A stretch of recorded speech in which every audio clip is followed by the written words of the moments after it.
Welcome to Bonehead Weekly. And this week, we're talking about the hoosegow. The James, pokey. James, The I pokey. noticed you didn't drop off our Pruno for this event. Pruno. Do you not know what Pruno is? Thus the question, the face question. That's jail wine. They make it in the toilet. It's called Pruno? Yes. Prisoners actually call it Pruno. Yes. How A do you know prisoner that, this. Chad? How do you know I watched this? a shit ton of Lockup back in the day. By back in the day, he means yesterday. Boys, we're talking about prison movies this week, and what is the bet? Before we start, can we all agree on what the best prison movie of all time is before we talk about our favorites? What's the This best is going to prison become a movie? throwdown, isn't it? No. No, I'm pretty sure he's gonna. Ooh, man, I don't know, Joe. I feel like you want to say Shawshank, but I have a hard time because Green Mile's up there, bud. But it has to be Shawshank because that's legit. It has to be Shawshank. And I don't mean to argue this. And I'm serious. I don't even mean this as a joke. And I wasn't going sideways on this. It's the one that has permeated culture that a lot of people know. Whereas the Green Mile came out, and if you guys remember, was a huge hit. Right. Shawshank wasn't. Shawshank dropped. Yeah, bombed. Yeah. And then Shawshank did get nominated for Academy Awards, but didn't win anything. Green Mile got nominated for Academy Awards. And I mean, TBS is what made Shawshank, right? So that's an argument I have a lot because that's what people say about The Wizard of Oz. That's what people say about The Christmas Story. That's what people say about It's a Wonderful Life. Like it got into syndication because none of these movies were overly successful, and because they're replayed, people have them. It's a Wonderful Life, though. I don't know about the other ones, but A Wonderful Life falls into that category because it was public domain for a while there, and that's when all those stations picked it up for free. Yeah, but here's my counter argument to this, and we were talking about this the other day about news because we were talking about if they don't watch it, they don't put it on. They like Shawshank because if it didn't play well, it wouldn't play all the time on TNT. It's the same thing with A Christmas Story. If it didn't play well, it wouldn't play all the time, no matter how free it is. With those two, I agree. It's just A Wonderful Life's a little different because it was a different time and that's how that gained classic. That's how it gained the classic status that it did. I disagree. It's just a really well-made movie. I know you don't like it, but it's still a really well-made, really well-acted film. It was cheap. That's all it was. But I disagree. I know what you're saying. Yeah, I don't think people would still. Yes, there's 3 channels and it's cheap and it's on a lot. But is that the reason it's still a classic, or is it because it's a classic? Okay, I get what you're saying. And in a way, I agree with you because, and again, I am not a big It's a Wonderful Life fan. I never have gotten the appeal of it. But because it was free, it got cheap, and then people started watching it, and because it was aired so much because it was cheap, they started to see that there was more to it. It got a second life because it's cheap. It got all these movies. I will agree with you. Got second lives because, and then that's how it got to the classic status because people finally there's something to this film that people missed who only got to see it one time, and then the studio dropped it. I know we're talking about prisons tonight, but actually I wanted to bring up something else that this ties into this conversation that we're having right this second. Because I saw something online today and it actually made me go, oh, are we not going to see any more cult classics that get discovered later? It's tough. The person that was making that argument says that now that there is a legal loophole where you can write off films provided you make them disappear if they don't make money. Right. And they were making the argument, we won't see a Shawshank again. We won't see because it'll just be, that failed, destroy it. In some ways, yes, but I think there will be smaller studios who make those movies, and then they just dump it on a streaming service and people find it. Yeah, what they do is they're writing it off on their streaming service. A lot of these things, for example, I don't think it was Willow, but it was some of those HBO shows are going to go to Tubi. Yeah, and some like Lovecraft Country is already on Tubi, and several movies that is Lovecraft Country on Tubi. Yeah, it's on Tubi. It's not that I have anything against Tubi. It's just so sad because that is a fantastic fucking show that it's not on HBO. What a bunch of assholes. Yeah. Yeah, no, and I mean, and they're writing them off, but they are showing up in other places. So unless they destroy it, like they did the Batman or the Batgirl movie, unless it's just destroyed, then I disagree with the sentiment. what I would say is that it's just not as special because there's just so much streaming. So the other day there was this blah blah blah bomb came to life because it was on the top 8 or whatever of Netflix. I can't remember which movie it was. Oh yeah. No, I see those articles all the time now, though. An example of that is Ripped, the movie that had Ryan Reynolds and I've never heard of The Rock. No. Is this the Christmas movie? Jeff Bridges. No, never heard of it. Oh, R.I.P.D. Not Ripped. Oh, Ripped. Damn it. What the hell, James? They even made a sequel to it. They did. Well, they that's why. did with the guy from Burn Notice. That's why, because it hit streaming, and all of a sudden everybody's like, "Oh, this is kind of enjoyable. It's okay." And no, it's not. It got it got views on streaming, and that's how it got a follow up. It's good in a few scenes. Oh my, I can't remember what the thing was in Netflix. I mean, but there's been several of them, and you see them. It's like, oh, it's popular this week for some inexplicable reason in algorithms. So it's just harder to find. And there's so much content. Ripped. I know. No, I didn't, dude. I just was going it's the Rest in Peace division. Yeah, I know. I just was going. I knew I wouldn't get it out if I didn't say it quickly. I'd forget that title, so I had to get it out. Oddly enough, quickly. It needed another P technically to be ripped. I'm sorry. Would you prefer me call it rip? It wouldn't be ripped. It doesn't have an E. No. It needs another vowel. I'm just saying. It needs another vowel. So what's the best? I don't know. I just think that's the prison movie that most people know. I would agree with you with Shawshank. I think most modern audiences would say that. Yes. There's a couple that I would argue that if you asked that question before Shawshank came out, the answer would of course be different. Yeah, it would have been Cool Hand Luke. Also, I don't know if it'd be Cool Hand Luke. I would almost wonder if it would have been The Great Escape. I don't know. That song, everybody knows that song. Yeah. Everybody knows the theme from The Great Escape. Well, do they now? I don't know. That's a good. No, okay. Pre Shawshank. Pre Shawshank. We should pre-90s. And also, I could also make a counter argument that Shawshank benefited from all those grannies and grandpas watching it on TNT without as much rape. Yeah. And language. I wonder if it was playing unedited, like the Blues Brothers. We were talking about this the other day.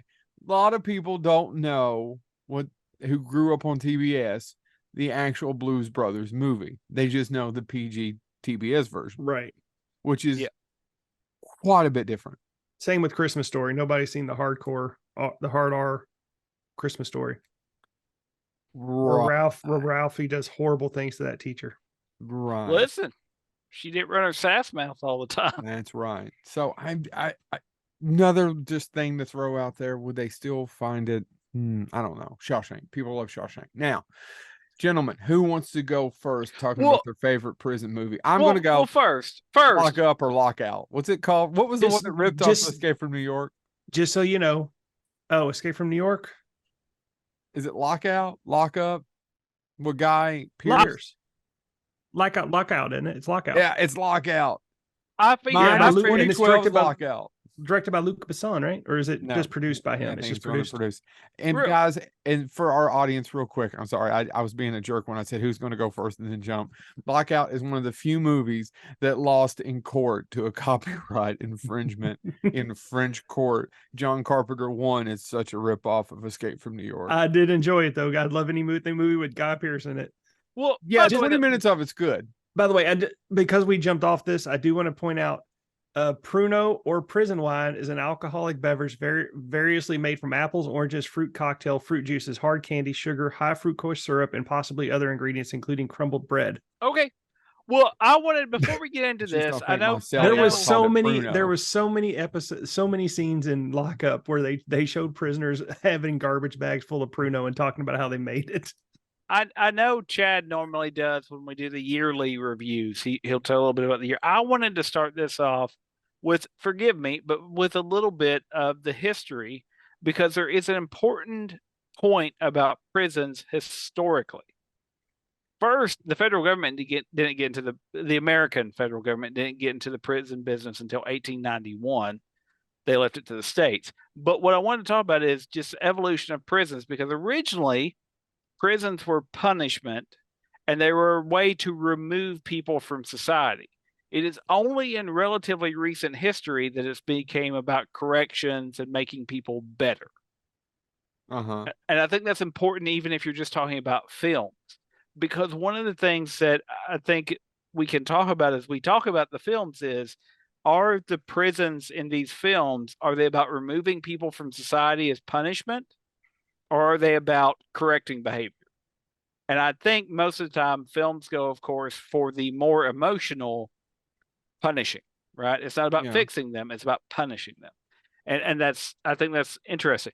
So I just wanted to say that, because if you look at, if you study the history of prisons, and I've done a little bit of that, because oddly enough, it mirrors the history of education quite a bit. Yeah. I mean, high It's, school was a prison for us. well, I mean, the first, so the modern prison system is often credited to London, and it was actually created by a philosopher who, Jeremy Bentham, and he was against the death penalty, because that used to be the punishment, right? Oh, they sinned against the crown, kill them. And he was against that. And so he says, guys, what we need to do is just put all these people in one area and lock them up.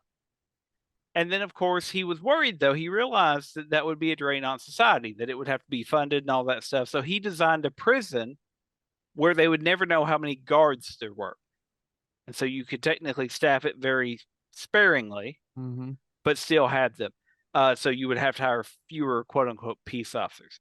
Now, that was in the late 18th century. By the time we get to the 19th century, that's when we start actually housing inmates in prisons. Like I said, in America, the states did it eventually. The federal government did get into it in 1891.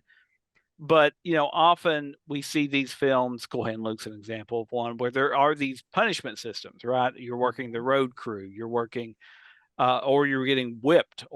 So I think that's one of the things that's really interesting about prisons, even in pop culture, is we can always ask the question, is it about fixing the violator to where they don't violate again?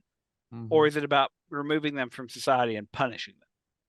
And that's the two sides, broadly speaking. And yes, if there's a prison historian out there, I know you're going, well, what about, okay. But generally speaking, the two sides of the coin are punishment or corrections. So I just wanted to say that. Sorry. And then you killed who? Listen, there's no evidence, so I can neither be punished nor corrected. Who wants to go first? Chad. I'll go first. I'll get my serious one out of the way. And this is the only serious one I'm going to talk about. Murder in the First. I legitimately love this movie. Directed by Mark. So depressing. I know, but it's so well acted and so good. It may, honestly, guys, it may be my favorite Kevin Bacon performance. Is Murder in the First. And no, it's not ripped. Why? What do you guys think get ripped? Yeah, so it's about this attorney who's very young. He's trying to get his career started, and he takes on this the case of this Alcatraz prisoner who has murdered a fellow prisoner. And it's from this where he finds out that this man he went to jail for he robbed a grocery, but it turned out to be a post office. So it was a federal crime as a result. And so he was sentenced, this young kid was sentenced to Alcatraz, and right away, he is almost instantly thrown. He tries to escape, and then he's instantly thrown into solitary confinement and kept there for years and years and years and tortured. And he becomes a monster, basically. He doesn't know how to react around human beings. And when they finally let him out, he kills the man who sent him to solitary confinement. And it's all about him being on trial for this murder. And it's just, you see what being in jail has done to him. And the warden, played by Gary Oldman, who, like I said, just kills any performance he's in, as associate Milton Glenn, is phenomenal in this movie. Everybody's great in this movie. I mean, it has a great cast. Beth Davidovitz, Brad Dourif's in it, Arlie Ermey's in it. I mean, the list goes on and on and on. But again, Kevin Bacon just kills it in this movie. It's one of my favorite. It is my favorite prison movie. I'd like it better than Shawshank. I do, and that's saying because I really, really love Shawshank. Really? Better than Shawshank? I really enjoy it. I have a hard time sitting down and watching Shawshank, but if Murder in the First is on, I can sit down and watch it. But I really do love Shawshank, guys. I'm not bashing. I haven't seen Murder in the First in a long time, but that's not on. Yeah, that it's the director is Mark Rocco. Do you know Mark Rocco, James? I ain't never met him. Well, he actually died very young. He died at 46. He's actually the son of Alex Rocco, the actor. Yep. And for our listeners, if you don't know who Alex Rocco is, look him up and you go, oh, it's that guy. He only made a handful of movies. He did Dream a Little Dream, Where the Day Takes You. He did Dream a Little Dream and then something in the first prison. What's it called again? Murder in the First. Yeah, he did both of those. Dream a Little Dream, for anybody out there, is one of the Corey's. It's one of those mind swap movies with Corey. And I would like, it's Corey Haim and Corey Feldman, and it's where Corey is it Corey? I think it's Corey Feldman switches the body with it. And it has, of course, just real quick, it does have what's her name? Meredith Salinger, who was one of just the stunner of the late 80s, early 90s, who's now married to Patton Oswalt. But he did that, and then all the other movies after that are dark movies. Like Where the Day Takes You is one of those I've always wanted to see. It has a star-studded cast. It's about drug abuse and this guy trying to help kids who are in trouble. Murder in the First, and then The Jacket. Which is that Adrian Brody? That's that, yeah, Adrian Brody time travel movie. I've never seen it. Oh my God, you haven't? It's so good, Joe. Maybe I have. If I have, I don't remember it. I know what it is, and I don't remember it. Yeah. So he only directed. He stopped directing after Murder in the First. He produced The Jacket and another movie called Take, but Murder in the First was his last movie that he ever directed, and I don't know why.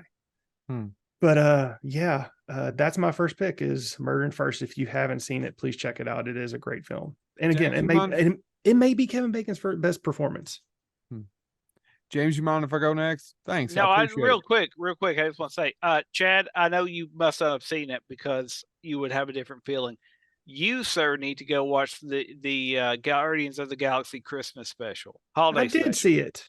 That's obviously Kevin Bacon's best role. Oh, I mean, he's got you there. He's got me. It's not it surpasses Ripped. It sure does. By the way, side note, James, are you going to bring up the one that I brought up for Good Movie Monday, our Good Movie Monday segment? Or I don't even remember it. I'll be out because I was thinking about it. I don't remember what I talked about. I don't remember. I've got problems. All right. Go ahead, Joe.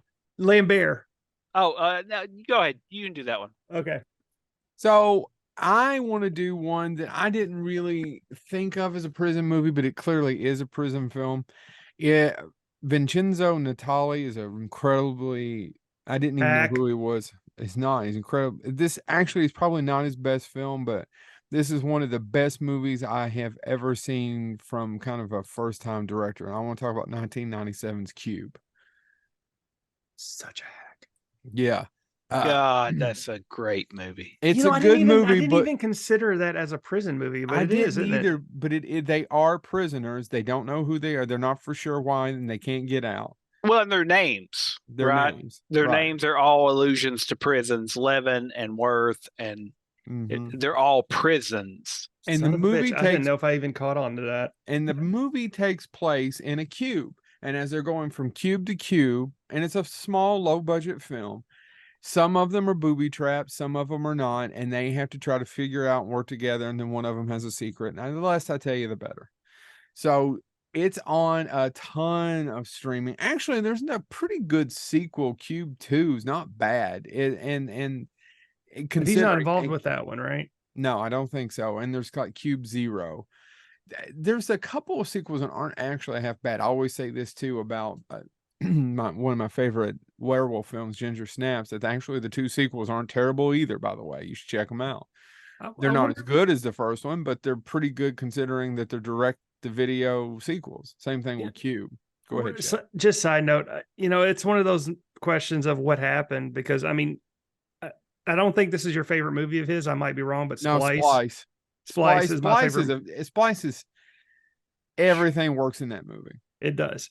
But it's amazing. After Splice, which I think is his best film, he just kind of went to TV. I don't know. Wonder what that was about. So anyway. Well, I mean, we've talked to many directors before. It's just about opportunity and being at the right place at the right time. He did a movie with Abigail Breslin and Stephen Hattie, the great Canadian character actor, about ghosts. Haunter. That was the movie he did after Splice, and then he just went right to TV. And it just isn't what you expect. He did direct a wonderful episode of the Cabinet of Curiosities, the Guillermo del Toro show on Netflix. So definitely check that out. Which one did he direct? I think it's the one with the rats. But you can look it up. Anyway, sorry guys. I'm getting you off track. Splice is fun, and it's one of the most inventive low budget films I've ever seen. It was one of those where you just kind of takes your breath away when you watch it, going, "Oh my goodness!" It's hard for me. I'm looking all the time. Chad gives me advice. Other people give me advice about trying to find these things for Scarefest, and you just so rarely find something that just kind of grabs you. In fact, I'm kind of disappointed. I haven't watched a good movie in a long time. It seems like I've watched things that are okay, but I'm almost done with The Fabelmans, and I'm enjoying it, but it doesn't grab me. So I recommend Splice as a prison film. Chad. Who's next? It's James. I got you so befuddled. What, did you say Splice is a prison film? Oh God, Cube? Yes. He kept interrupting me, and I was going to go through the Cube. So yes, Cube, and then go watch Splice, because I thought he did that on purpose. So that was a complete accident. Vincenzo did it. He did it well. Splice in the prison with the cubes. James. I'm sorry. I'm gonna go the opposite of Chad. Chad started with a serious one. I'm gonna start with my nerdiest one, because this is a pop culture podcast. This particular prison that's first referenced in a film has been again, and I want to talk about it because you know what makes for an effective prison is one that you don't want to escape from, because what's out there is worse than what's in here. And we see that trope played out a lot. I've been watching Silo on Apple, which is an adaptation of Wool, the book. But how is it as an adaptation? I've only watched the first episode, but I enjoyed it. I mean, I still sit there and went, the book, but I do that. I mean, it's the same thing with, you mentioned Lovecraft Country earlier. Yeah. Same thing there. There's things you can do in a book that don't work on screen, right? Mm-hmm. And Lovecraft cut most of what wouldn't work on screen, so it works as a show. But anyway, I want to talk about, before I say what it's from, that's a very real prison to me, right? That there is no escape, because what's out there, where are you going to escape to? What does that look like?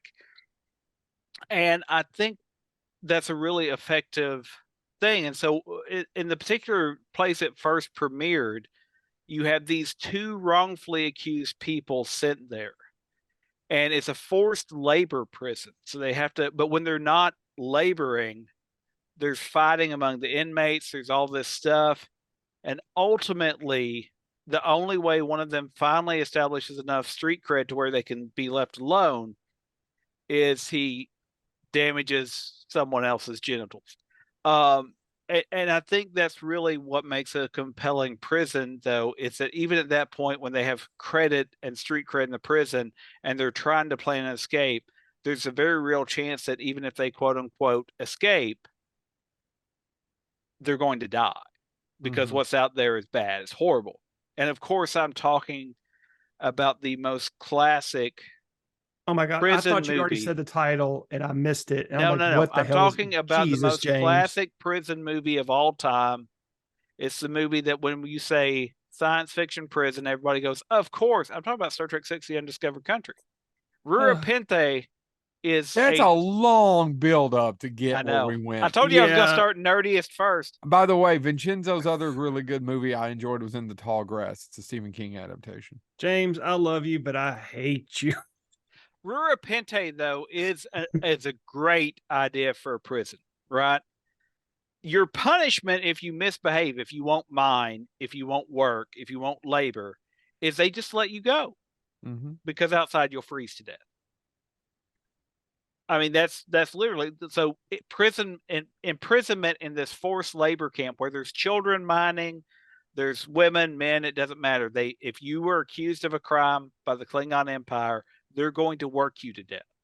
And your option other than working is to go out and freeze to death in this barren landscape. And there's no transporting off because they've got magnetic shields and all of that stuff. If you've never seen Star Trek 6, you should watch it. It's the end of this, the last time the original cast did a movie together. But I wanted to bring it up, though, because it's not just in movies. If you're a Star Trek fan, it comes up several different times. Captain Archer on Enterprise is sent there. And matter of fact, his attorney ends up getting sent there with him for trying to defend him. And when they find a loophole basically to let him escape, his attorney goes, if I escape, it'll just be proving them right, and basically agrees to stay and do hard labor until he can change the system from the inside. And so I think it's a great device. And I think particularly the reason I actually wanted to bring it up, Chad, other than just to aggravate you, is because I think that's a very interesting commentary on prisons in general, right? Yeah. Because I think there is something to be said that. But did you say somebody got their balls smashed? You don't remember the entire scene where Kirk the guy's fighting Kirk, and not everybody keeps their genitals in the same He place. kicks him below the knee, and the guy just falls over, and he goes, I don't know why that worked. And she has the line, as Joe said, not everybody keeps the genitals in the same place. Yeah. Oh, okay. I forgot. But I think there's some commentary there, if you want to read it this way, about how we view prisons in general, right? I mean, once you escape from a prison, you're still labeled. If you apply for college, if you apply for a job, have you ever been convicted of a felony? Have you ever? So sometimes. Not convicted. No, I know that was a rhetorical question, Joe. You weren't required to answer. But not sometimes, convicted. Sometimes I think there's a point there about what does escape look like? Do we ever? I mean, do people that we send to prison ever really get? No, I don't know. released? I think you're reading a lot into Star Trek 6. Actually, it's my commentary on all prison movies, right? It's actually Shawshank Redemption has that entire line. Are you reformed? Yeah. And that entire speech. So I think that's it. But I wanted to start off geeky, and I did. Rura Penthe is a great prison planet. It's actually just an asteroid that they're forced to mine, and their punishment is they're let go. So there you go. Ha. I started with Rura Penthe, Chad. You started serious. I went the other way. I'll get more serious as the night goes on. Chad, bring us back.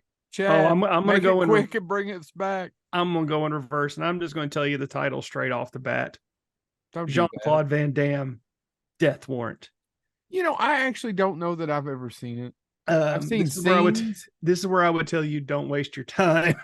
Well, I wasn't going to run out and watch it. I think I'd watch I Come in Peace before I'd watch that. I loved Death Warrant as a kid.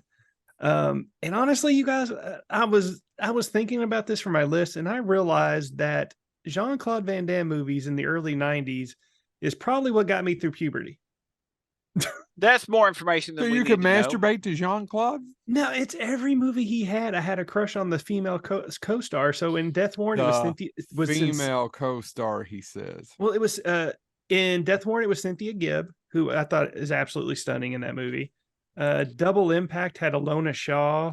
Nowhere to Run had who are any of these people are. Nowhere to Run had Rosanna Arquette. Time Cop had Mia Sara, and Street Fighter had Kylie Minogue.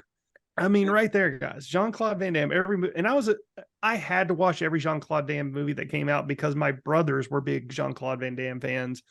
So some of the movies hooked on to me, and Death Warrant is right up there. It hooked on to me. It doesn't have the same staying power as Hard Target or Time Cop does, but at the time, I really enjoyed it. And if you're not familiar with Death Warrant, it is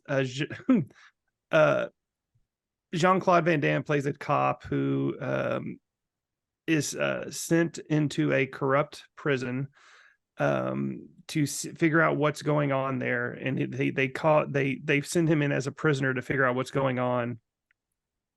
And it's about him trying to struggle to stay alive inside of this hardcore prison. And it even has its Morgan Freeman played by Robert Guillaume. Played by it's the exact same story. It's the exact same archetype that Morgan Freeman's character is. But it's Robert Gill.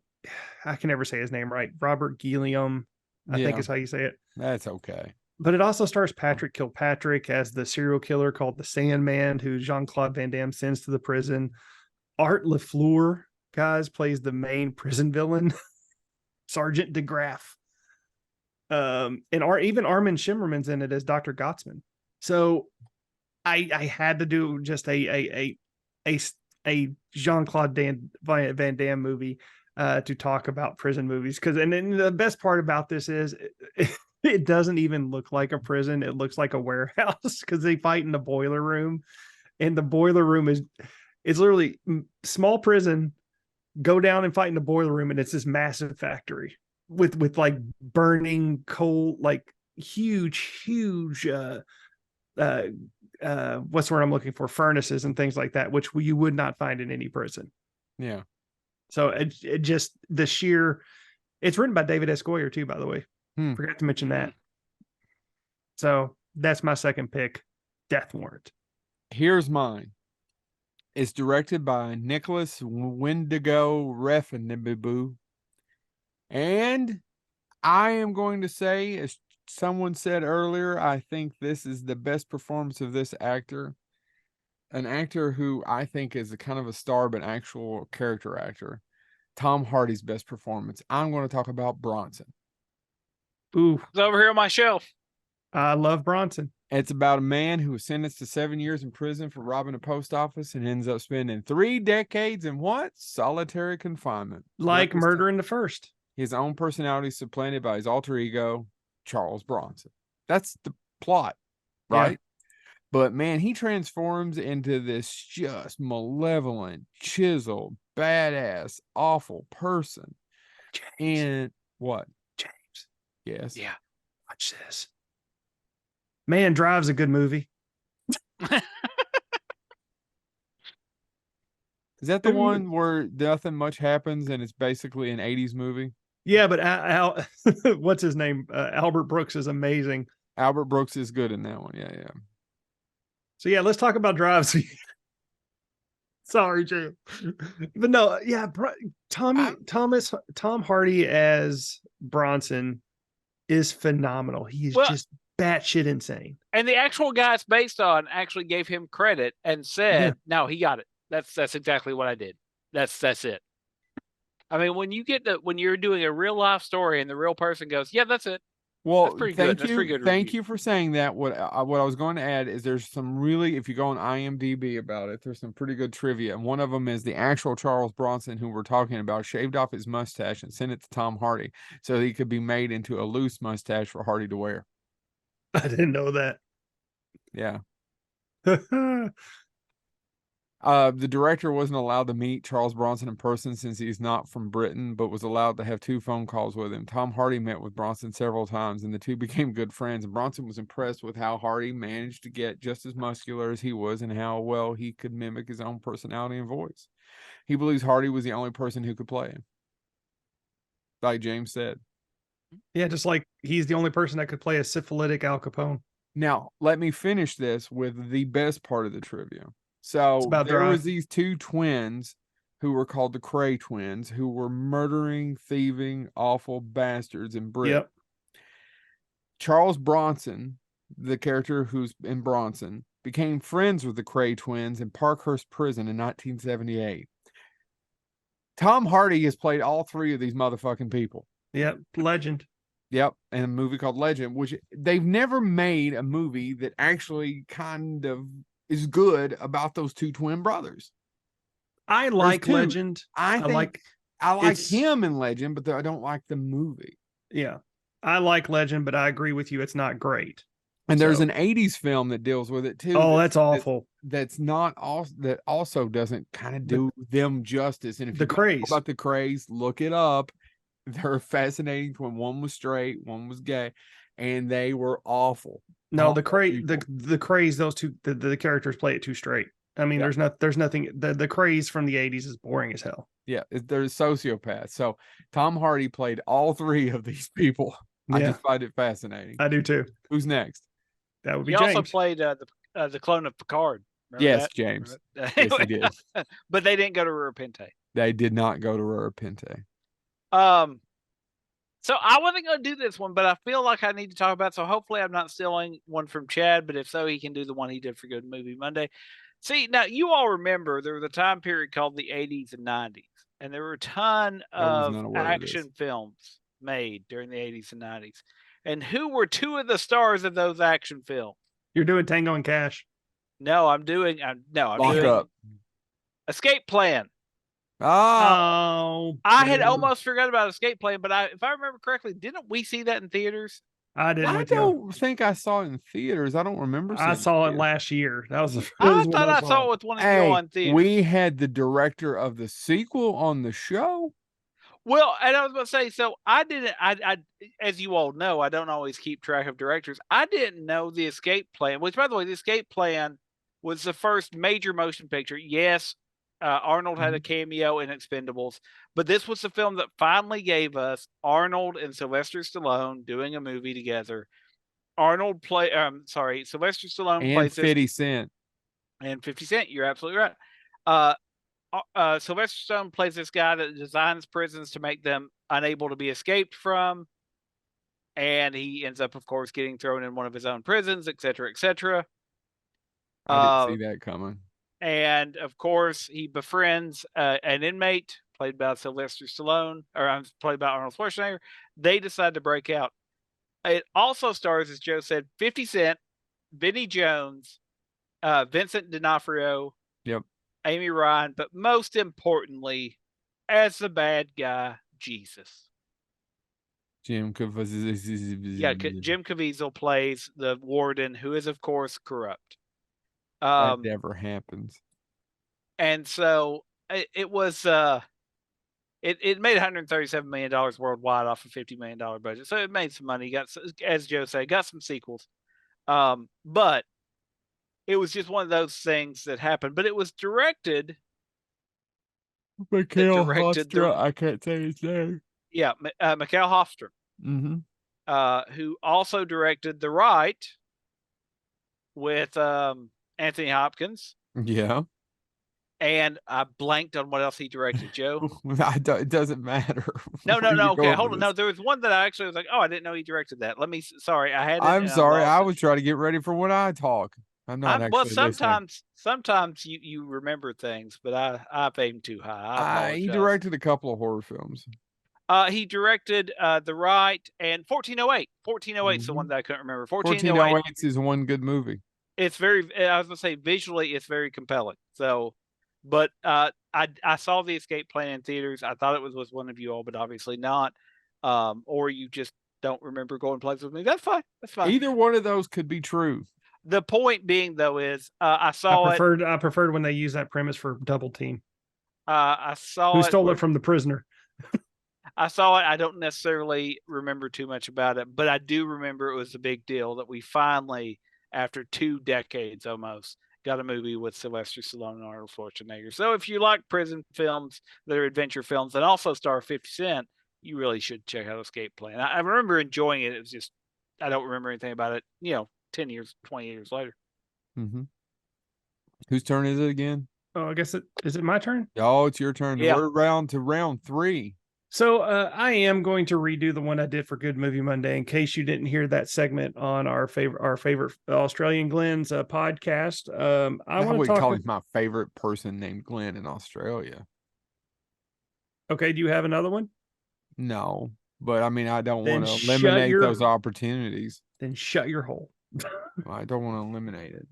I want to talk about 1992's Fortress, directed by Stuart Gordon, starring Christopher Lambert. Written by Troy Neighbors, Steven Feinberg, and David Venable. I'm probably butchering that name. All the shit. So it takes place in the future. And Christopher Lambert's character and his wife are thrown into jail because they get pregnant, and they're only allowed one pregnancy, which they lost the first child.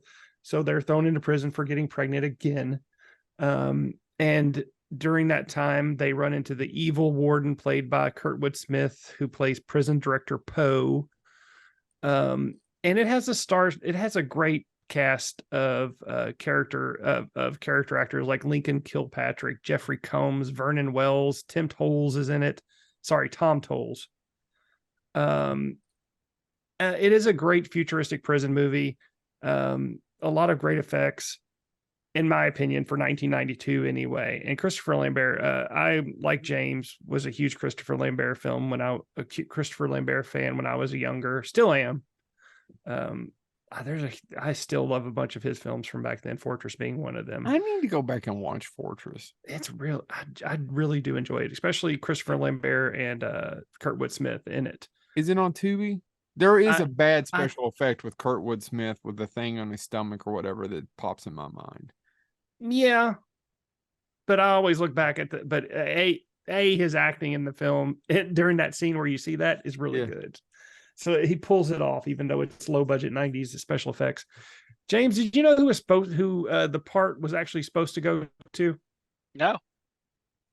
So Stuart Gordon got the job to direct Fortress because Arnold Schwarzenegger saw Reanimator. His stunt double was actually in Reanimator, and he showed it to Arnold, and Arnold actually had a private screening at his house, and he liked it so much that he wanted Stuart to do Fortress. And at the time, they had a $60 to $70 million budget to do this film. But then Arnold decided that he didn't want to do it, and the producer, John Davis, dropped the budget down to $15 million.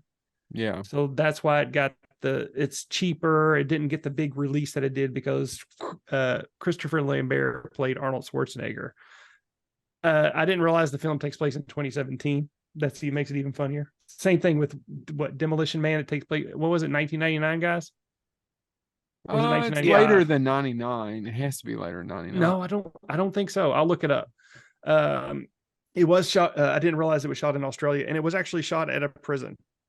And the cast and crew were terrified because the prison officials were, they had to sign waivers saying that they wouldn't be responsible if something happened to them. And the prisoner, the warden or whoever, one of the people was giving them protection, and that it probably wouldn't help them because they go for the eyes anyway. So yeah, that is my last pick. Honorable mentions will be coming after, but I really did enjoy Fortress, and I still do. And yes, I believe it is on Tubi, Joe. Okay, I need to go watch it. My last pick is a movie we've talked on before here. S. Craig Zahler's Brawl in Cell Block 99. That is a good movie. I mean, there are other movies that are probably better. There are movies that probably are a little less right wing, but it's just a lot of fun. And basically, what it is it's one. And once again, it's one of Vince Vaughn's best performances. I was wrong. It takes place in 1996. Oh, well, there you go. I didn't know that. There you go. Vince Vaughn's best performances, and he is a guy who has had some trouble with the law, and he's turned to a drug runner, and he lands in prison, and it gets bad from there on. And once again, as most of his movies do. Right. It's also Dragged Across Concrete. Vince Vaughn's pretty good in that with Mel Gibson as well. Yeah. So I don't know that I may like Bone Tomahawk the best out of all of those. Yeah, I agree with that. But I think Brawl and Cell Block 99 is a lot of fun. And Don Johnson. Sorry, sorry, didn't mean to step on your toes there. No, it also has Don Johnson in it. And if you've never seen it, yeah, it is a little right wing, but it's so violent. It's so good. It just keeps on going. And the scene with the toilet hole. Yeah, and it's basically, there's a line that Sam, what is this? That mustache. Sam Elliott? Sam Elliott. I almost said Sam Fuller. How much more obscure is that? Sam Elliott talked about, oh my God, my mind went blank again. But it wasn't about S. Craig Zahler, but I'll say this. He doesn't write movies for women or pussies. And I know that sounds sexist. I don't mean for it to. He does write for some women, but it's mainly about guys and not pussies. What do you gentlemen think? as Craig Zalon. Yeah, I would agree with that. But at the same time, I mean, Jennifer Carpenter in Brawl is a strong female character. She is. But I still like that quote from Sam Elliott about, oh my God, why can't I think of the director of Conan? By the way, it has officially been 5 years. He needs to make another film. Well, he gave you that Puppet Master movie that we watched here a few weeks ago. That was terrible. He wrote that I know. Genius script. All right. James, you're here to finish us up. He apparently is working on a movie called Hug Chicken Penny, whatever that is. Well, that's what I do, is hug chicken pennies all the time. I'm going to do an old school one, you all, but I think it's one that it's a true story, quote unquote, as all true story films are. But it's one that doesn't get talked about the way it used to. And maybe even before Great Escape, maybe this would have been the prison movie most people would have thought about, though again, doesn't get much reference now. But I think we can't do a prison episode and not at least acknowledge the Birdman of Alcatraz. John Frankenheimer's Birdman of Alcatraz. It's a good movie. Burt Lancaster, Carl Malden. The story of this violent criminal. So basically, the story is, or the plot. Yes, Chad. The whole character is bullshit, right? That man was terrible. Oh, no. And that's actually one of the things that came up later on. I was going to get to it near the end. Okay, I'm sorry. He's been doing it all night, James. But the plot to the film is that he's already in prison, and he's supposed to get a Splice. He's supposed to get a visit from his mother, and he breaks an internal policy, and so they say, well, your mother can't visit you today. So he does what in his mind was the rational thing and kills the guard that tells him he can't see his mother, which of course gets him moved into solitary. He's actually supposed to get the death penalty. But his mother appeals to then President Woodrow Wilson and says, can you make him not die? He's my son. He's all I've got. And so they agree to keep him in solitary confinement. And he starts to, so he's by himself all the time, obviously, ergo solitary. But he nurses a bird back to health. He becomes obsessed with birds and becomes more or less a noted, ornithologist. And yes, so he could work on teeth. Yeah, that's what that means, Joe. Make sure you call and request an ornithologist appointment. I want to know how that goes for you. Well, my teeth are good. But mine aren't. My bird's all fucked up, though. Do you know anybody knows anything about birds? Nope. But as Chad said, Frank Herney, who was actually a prison guard from 1948 to 1951, said that the movie played with it and made him sympathetic, and said while he did nurse birds back to health, while he did learn a lot about birds, he was, and let me quote Herney here, extremely difficult and demented. He was extremely intelligent, but he was also, quote, a vicious killer and a violent psychopath. And he also repeatedly talked about how he loved to rape a certain group of people that are very young. Yeah, and that if he got out of prison, Lancaster that would be the first thing he did.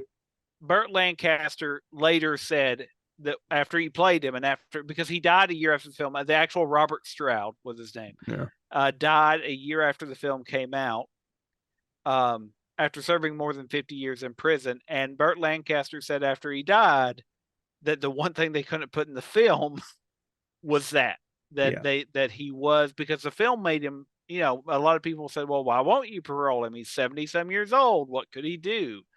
And Burt Lancaster came out and said that he repeatedly had told authorities that he would sexually abuse the young. Yeah. And also, too, they leave out James, I'm sorry, I'm not going to step on your toes, man. No, go ahead. They never repeatedly talked about the fact that that guy stunk constantly. He was covered in bird shit 24/7. He never took a bath. He was always covered in bird shit every single day, all day long. Oddly it's enough, a bad problem. Oddly enough, this film has made him, Alcatraz no longer being a thing, has made him the second most famous to this day in the annals of the famous people that were at Alcatraz. He is the second most famous inmate, second only to Al Capone. Al Capone. Al Capone, yeah. So, but if you've never seen Birdman of Alcatraz, it's really well done. It is, as Chad has pointed out, and as I really agree, they make him a sympathetic character. He was not. He liked killing people. Yeah. There's a reason you don't put somebody in solitary confinement, even if you're the most corrupt person on ever, if they did absolutely nothing wrong. Now, solitary confinement, there's a huge debate about how that's completely wrong. If you want more information about it, there's a recent episode of John Oliver I recommend checking out. But Stroud couldn't be around other people because he liked to kill. He was a monster, not the Burt Lancaster character. Yeah, I was gonna say, but the film is interesting in that it is one of the early films. Let's see, it came out in was it 1952? 62. I'm sorry, 62. It was one of the first films though that tried to make a prisoner seem somewhat sympathetic. Oddly enough, perhaps misplaced with this particular one, but you probably should watch it. It's a good one to see, at least showing something going on. So, we ready? I'm ready. Honorable mentions. Honorable mentions. I mentioned this earlier, but I think it does deserve a mention, even though it's technically not a prison movie. But the prison scenes in Tango and Cash, I think, are epic. Well, I like Tango and Cash. It's technically not a prison movie, but the prison scenes in that. I really do like Let's Go to Jail with Will Arnett and Dak Shepard. Mm-hmm. Where he plays let's go to prison. Let's go to prison. Sorry. Yep. Let's go to prison. Ernest Goes to Jail, guys. Still love Ernest Goes. That entire episode, the part where he's getting the pen. Yep. Oh, that's the only scene I remember in jail is the pen scene. That is it. And that. Why in all of streaming can you not find Ernest Goes to Jail or Ernest Goes to Camp? You can find every other Ernest movie ever made, except those are both Disney films, two. Right? Are they? Yeah, Ernest Goes to Camp definitely is. I don't know about Ernest Goes to Jail, but I think they're both Disney. Why are they not releasing these? I don't know. Is Ernest Scared Stupid and Ernest Saves Christmas on Disney? Ernest Saves Christmas, I believe, is, and so is Ernest Scared Stupid. And I mean, you can even find all the other ones. Ernest Rides Again, Slam Dunk Ernest, Ernest Goes to School. They're all on various streaming services. These two cannot be found, and it drives me crazy because there's only two I want to watch. And then finally, I want to mention the Professor and the Madman from 2019. Tom's Sean Penn and Mel Gibson, where Mel Gibson is this man in an insane asylum who helps basically build the Oxford English Dictionary. I never seen it. Oh, it's real. Him as the madman is really good. Sean Penn is Sean Penn, but Mel Gibson, as problematic as he is now, he is really great as what's the character's name? I'm sorry, Mel Gibson. I got this reversed. No, guys, I completely bashed this. Sean Penn is the madman, and he's really good in it. And Mel Gibson is James Murray, the guy who works at Oxford, who is working with Sean Penn to create the dictionary. Both are great. I don't know why I said Sean Penn is Sean Penn. I got him confused in another role that he did similar to this. So yeah, but I highly recommend the Professor and the Madman. Okay, so go. My two are one that I don't think gets any play anymore, which is sad. It was a huge hit too, and a lot of people, even Tarantino, says this is Don Siegel's last good film, Escape from Alcatraz with Clint Eastwood from 1979. That doesn't get play. I never hear anybody talk about it. No, I've got a third cousin that's in it. Oh yeah, is it? I don't hear people talk about a lot of Eastwood films anymore, to be honest with you. Well, yeah, but they were all popular. They all made money, and from Patrick McGowan's the bad guy in it. But I remember, and I haven't seen it in a long time either. The other one is is one of my.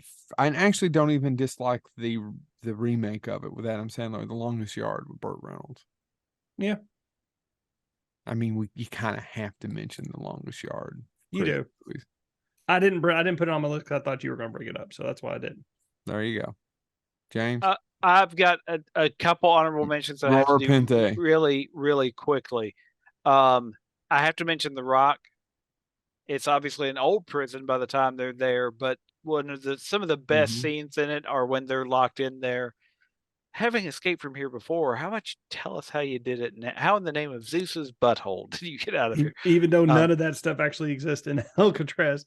No, it doesn't matter. So it's a good time. Yeah, it's I love it. Which also leads me to Con Air, which is vaguely a prison film, but most of it takes place outside of prison. But by the way, I wanted to bring this up. It's a prison plane. I'm pissed that I didn't come up with it. I forgot about it. I watched a conspiracy theory thing. That's where they do film conspiracy theories. And there's a film conspiracy theory that says Donnie from The Big Lebowski is actually the same character as Steve Buscemi played in Con Air. And they actually have good logic for it. He kills all the other bowlers that he doesn't like. Because every time you watch the movie, he never has a shirt that has his name on it. It's always somebody else's name. And those are the trophies he keeps of the bowlers he kills. Interesting. I went back and rewatched it because I'm like, they can't be made. No, it's Tim and stuff like that. He never has a bowling shirt that has his name on it. I've never noticed that. Donnie does not wear bowling shirt. He's wearing other people's bowling shirts. And I'm like, oh my God, I would pay real money if the Coen brothers came out and went, yeah, you got us. That's what we had planned all along. But I want to bring up one final example of a prison film. I thought one of you all would do it because the prison plays such a big part in this. The fact that the characters are divided by glass. And it's the second best film that this director ever was involved in that involved somebody being in prison. And that's Silence of the Lambs. Yeah. Silence of the Lambs, Hannibal Lecter's the scenes where he is in prison talking to Clarice are great scenes. And I say it's the second best one he did because I don't want people to overlook Jonathan Demme's classic prison film that made him the man that he was. He both wrote and directed Caged Heat. Big Bad Hooters too. Caged Heat. He wrote and directed it. Don't forget, kids, before he ever worked with Sir Anthony Hopkins, he wrote a women's prison film. Caged No, Heat. it's true. It's true. He got his start working with Roger Corman. Yeah. So check out Caged Heat if you've never seen it. I'll be honest, I don't know if I've ever seen it, but you should. I think I've seen it. I think I've seen it. It's been a long time, but I think I've seen it. You should check it out. Scenes. You should check out some of the scenes. None of the ones that involve women fighting or anything. No. Joe wants you to watch just the credits. He's just fascinated. The credits. He's fascinated by fonts. Yes. Just them. The bigger the fonts, the more Joe's interested. All right, guys. This has been our prison movie episode. If we missed something that you like and we didn't say it, go to hell. Go to Rura Pente. You can sell ice on Rura Pente. That's absolutely true. This has been Bonehead Weekly.